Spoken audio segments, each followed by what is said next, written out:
আসসালামু আলাইকুম ওরহমতুল্লাহি ওবরাকাতু।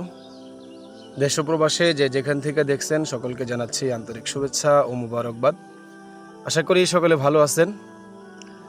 আজকে একটি কথা বলবো, তা হচ্ছে আমি কাজ করতেছিলাম, তো এর মধ্যে হঠাৎ করেই মাইকের আওয়াজ কানে ভেসে আসলো। তো খেয়াল করে শুনলাম যে কি বলে দেখি একটু। তো খেয়াল করে শুনলাম যে মাইকে বলতেছে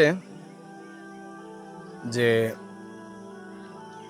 এই অমুক মসজিদের সকল সদস্যদেরকে অবগতির জন্য জানানো যাচ্ছে যে আপনাদের যাদের মাসিক চাঁদা বাকি আছে, আপনারা আপনাদের মাসিক চাঁদা পরিশোধ করে যান।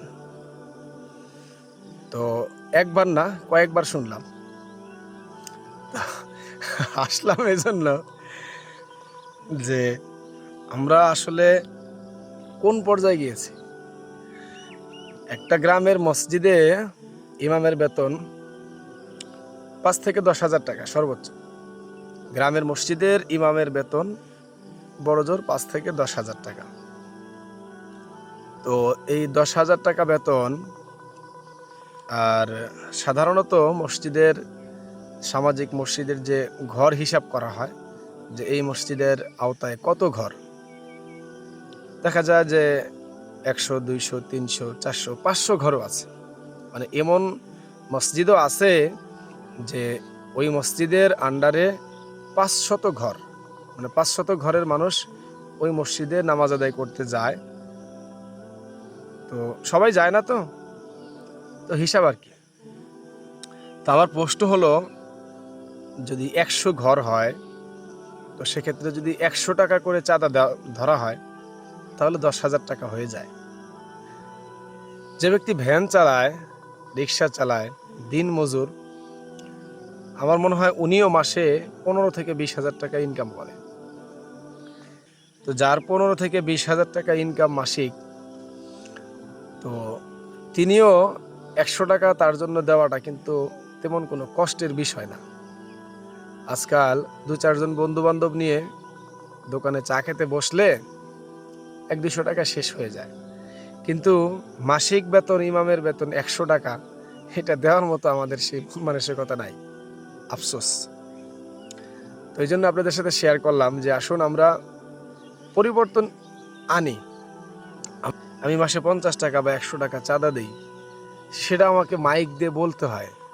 মানে আমরা কোন পর্যায়ে চলে গেছি যে আমাদেরকে মাইক দিয়ে ঘোষণা করে আমাদের মাসিক চাঁদাটা দেওয়ার জন্য বলতে হচ্ছে।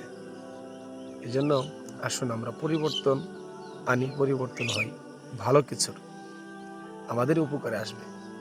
কারণ হচ্ছে আমরা যতটা দিন থেকে পিছিয়ে থাকব, ততটা আমাদের জন্য অমঙ্গলজনক। আর আমরা যতটা দিনের প্রতি আগ্রহী হব, আমাদের জন্যই মঙ্গলজনক। তো কাজ করতেছিলাম, কাজের মাঝে কথাগুলো শুনলাম, যার কারণে এই অবস্থাতেই আপনাদের সাথে শেয়ার করলাম। কারো যদি মনে কষ্ট পেয়ে থাকেন, কারো যদি মনে কষ্ট লাগে, মাফ করে দিবেন।